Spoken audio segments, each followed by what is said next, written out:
Good morning, everybody, and welcome back to This Week in Magic Online Finance. I'm your host, Chaz Andres, and as always, we're going to get started this week with the news. The biggest story on Magic Online right now is that the London Mulligan is coming to MTGO, all formats on MTGO, from April 10th through May 1st. And if you haven't been paying attention, the London Mulligan is a new style of Mulligan, and this is how it works. Essentially, there's no scrying.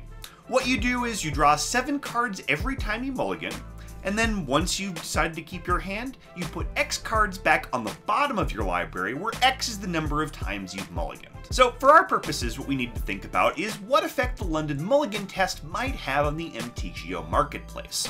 And honestly, that's going to depend on a lot of factors. For example, the Legacy community is not very happy that MTGO is testing out their shiny new mulligan on their format right before the only Legacy Grand Prix of the entire year. And since that Legacy Grand Prix isn't going to be using the London Mulligan, it makes it difficult to properly test the format beforehand. So, is that going to mean fewer people testing Legacy on MTGO, which would involve maybe depressed prices or at least fewer spikes than we might otherwise expect? I'm honestly not sure. I really think that that's not going to be that big a deal, because where else are you going to test Legacy, especially online? It's not like you can fire up Arena.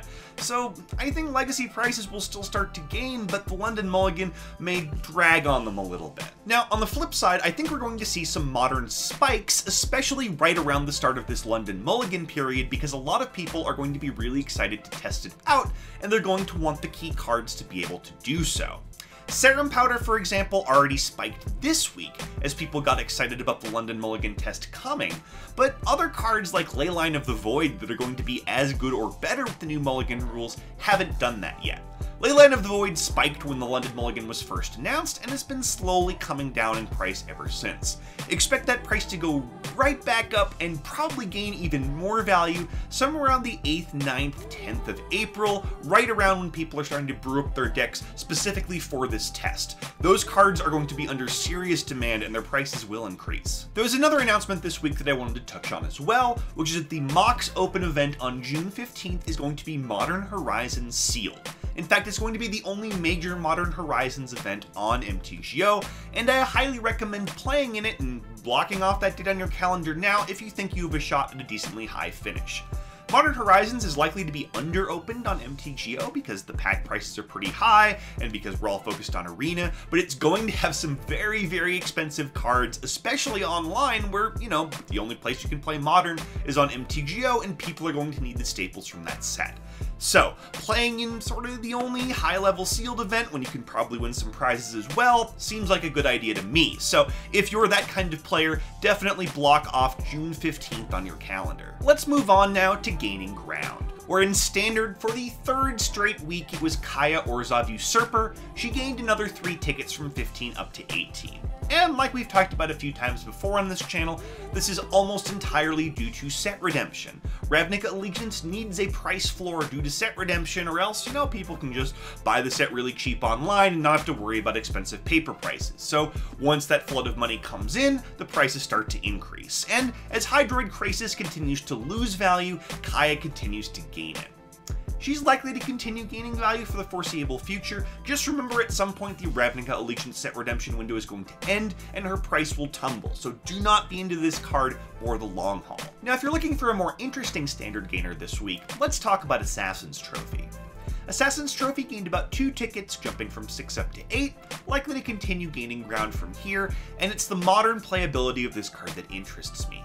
Yeah, Assassin's Trophy's been a bit of a bust in Standard. It's possible it'll gain some value, you know, when another set is released or at some point going forward, but even if it doesn't see any more play in Standard, it is going to see a lot of play in Eternal formats going forward. And since that seems to be the driving factor of MTGO prices right now, I kinda like Assassin's Trophy. It's definitely heading up over the 10 ticket mark, so if you've been meaning to pick these up for your collection, I'd snag them now. Let's move over to Modern now, where the biggest gainer of the week was Collective Brutality, rallying a full 7 tickets from 9 up to 16.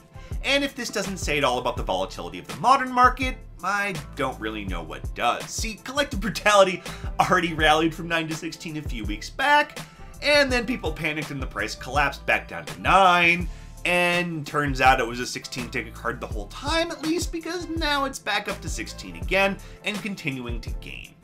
Is it going to continue zigzagging? I don't know. I actually think it'll keep going.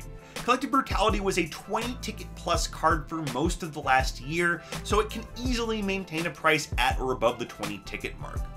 You can sell if you're worried about the volatility, but I actually think that this one's going to be fine. I also want to give a second place mention this week to Auriok Champion, which gained about 6 tickets on its journey from 10 up to 16, and that trend line continues to point straight up. Remember, Iconic Masters was not really opened in heavy volume on MTGO, so this card is pretty scarce on the client. Humans is making something of a comeback in Modern, and there's an Orzhov tokens deck running around the format that uses Auriok Champion as well. Overall, based on what I'm seeing for the price chart of this card, 20 tickets seems to be its new floor. I know it's not there yet, but I think it is going to get there and stay there. So if you've been holding off on buying champions for a while, I definitely snag them before it gets too high. Let's move on now to our biggest loser, where in Standard it was actually Arclight Phoenix. It started to fall finally. It dropped 9 full tickets from 57 down to 48. So is it finally time for this bird to soar back to Earth? I don't know. See, it's possible this is a real market correction. It's also possible, dare I say even likely, that this price drop is mostly due to a couple of people who saw that Arclight Phoenix is going to be in the Standard Challenger decks and decided to sell their copies before the price went down because, you know, people can just buy them in a $30 pre-con.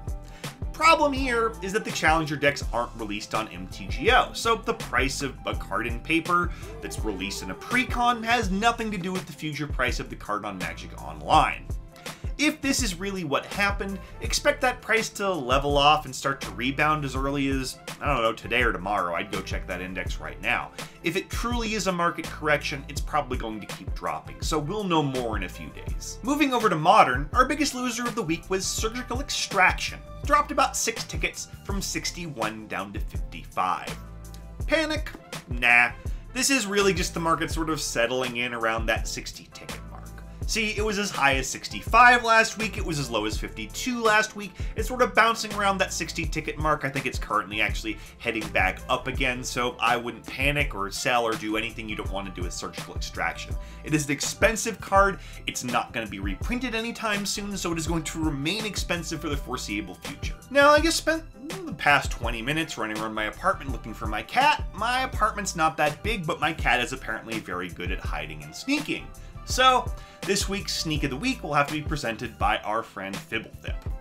Anyway, this week's sneak is True Name Nemesis, a card that gained about 10 tickets from 46 all the way up to 56, and that more or less completes a rebound. It dropped as low as 24 back in January. It's now back up to the mark where it more or less spent the entire second half of 2018. It tends to bounce around this 55 to 60 ticket mark. That's probably where it's going to stay, but there is a chance for bigger gains in the short-term future, and that is because of the Legacy Grand Prix that's coming up. True Name Nemesis is one of the key cards in Legacy. It's an incredibly low supply on Magic Online. So it is possible that this card will rally somewhere into the 70, 80 ticket mark. It was up to 90 last March, so you never know. I will say that if it does spike, I would sell into that spike because it is probably due to this upcoming Legacy tournament, which means it will drop off again afterward. As always, we're going to end the week by taking a look at the MTGO Trader sales data over the past 7 days. And this gives us a great idea of which cards are selling the best right now, regardless of price increases or decreases. Looking at overall sales by volume, it's business as usual on Magic Online. It's multi-format commons and uncommons leading the charge, with Fatal Push the best-selling card on MTGO, which it usually is, Lightning Bolt coming in not that far behind.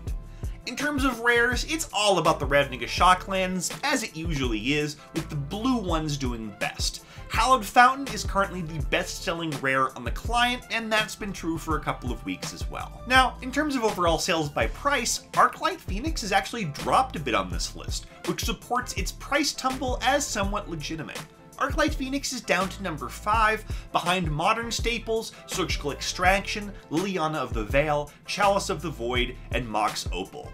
Elsewhere on this list, Standard cards are really nowhere to be seen. It's all Modern all the time at the moment. And that's all I got for you this week. Thank you so much for watching. My name is Chaz Andres, and I will see you next Monday morning for another episode of This Week in Magic Online Finance.